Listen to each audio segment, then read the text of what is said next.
Now question number 12. Question number 12 is 15 years from now, Rafiq's age will be 4 times his present age. What is Rafiq present age? यानी question में बता रहा है कि 15 year from no 15 साल बाद रफ़ीक्स as will be 4 times. रफ़ीक की जो उम्र है वो आज की उम्र से 4 टाइम्स हो जाएगी, यानी 4 हिस्से ज़्यादा हो जाएगी, चुगनी हो जाएगी। What is Rafiq present age? अब हमको बताना है कि रफ़ीक की प्रेजेंट एज क्या है। तो हम लेट कर लेंगे, लेट रफ़ीक्स प्रेजेंट एज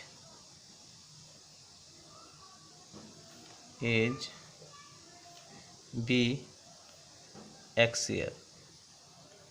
हमने लेट किया कि रफ़ीक की जो प्रेजेंट एज है वो एक्स ईयर है। अब इसने क्वेश्चन में बताया है कि 15 ईयर फ्राम नो, आज से 15 साल बाद, यानी आज अगर हमने उसकी उम्र एक्स ईयर रखी है तो 15 साल बाद उसकी हो जाएगी एक्स प्लस 15। तो बोल रहा है कि वो हो जाएगी कितनी, 4 टाइम्स हिज प्रेजेंट एज, यानी प्रेजेंट एज उसकी एक्स है तो उससे 4 टाइम्स हो जाएंगी, मीन्स 4x हो जाएगी। दिस इम्प्लाइज, अब हम x को आगे ले जाएंगे, 15 इज इक्वल टू 4x। अब इस वेरिएबल को आगे ले जाएंगे तो ये माइनस हो जाएगा यहाँ पे, क्योंकि यहाँ पे प्लस है, तो minus x। This implies 15 equal to 4x minus x 3x।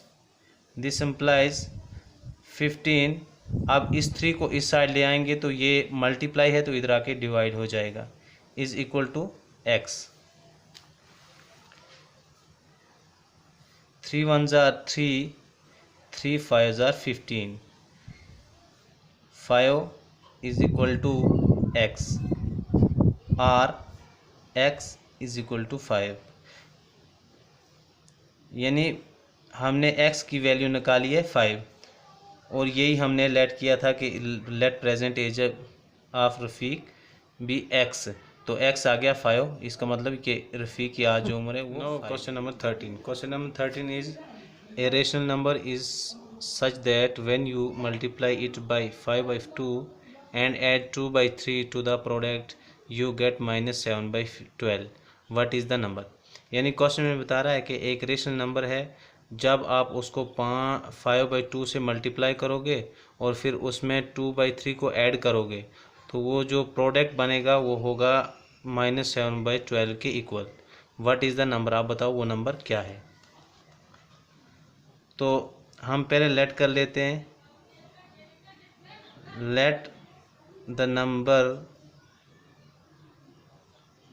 B X. लेट कर लिया, मान लिया हमने कि वो रेशनल नंबर जो है वो है x।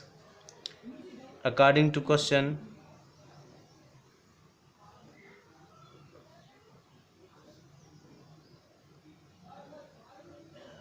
अब क्वेश्चन के मुताबिक क्वेश्चन क्या कह रहा है कि इस नंबर को जो आप 5/2 से मल्टीप्लाई करोगे, यानी ये नंबर है x, इसको हम 5/2 से मल्टीप्लाई करेंगे 5/2, और इसमें ऐड करोगे 2/3, तो ऐड कर लेते हैं हम 2/3, और यू गेट -7/12। तो ये हमें क्या मिलेगा, -7/12 is equal to 7/12। This implies 5/2x। अब मैंने पहले आपको बोला है कि इनके बीच में मल्टीप्लाई है तो हम इसको ऐसे भी लिख सकते हैं, यानी इसके बीच में मल्टीप्लाई होती है, इज इक्वल टू -7/12। अब ये +2/3 राइट हैंड साइड आके ये माइनस हो जाएगा, प्लस है तो माइनस हो जाएगा 2/3। This implies 5/2x is equal to, अब अगर हम इसमें देखेंगे तो इसमें डिनोमिनेटर दोनों में, इसमें 3 है, इसमें 12 है, तो बड़ा नंबर जो है 12 जो है, हम देख रहे हैं कि 3 के टेबल अगर हम पढ़ेंगे तो 3 के टेबल में 12 भी आएगा। जैसे 3 1s are 3, 3 2s are 6, 3 3s are 9, 3 4s are 12। तो हम देख रहे हैं कि 4 से 3 को मल्टीप्लाई करने के बाद 12 आता है, तो इसलिए हम कोशिश करेंगे कि इनका डिनोमिनेटर जो है वो सेम हो जाए। तो हम लिखेंगे -7/12 -2/3। अब 3 को 12 बनाने के लिए हम 4 से मल्टीप्लाई करेंगे, तो हमने ऊपर भी 4 से मल्टीप्लाई कर देना है। This implies 5/2x is equal to -7 -2 4 8 और डिनोमिनेटर इनका अब एक ही रहेगा कॉमन, क्योंकि दोनों का डिनोमिनेटर सेम हो गया तो इसलिए हम एक ही 12 लिखेंगे common.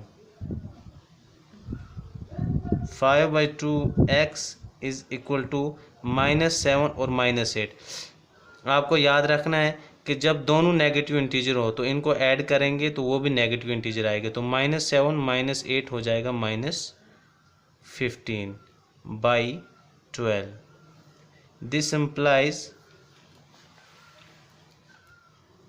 x is equal to -15/12।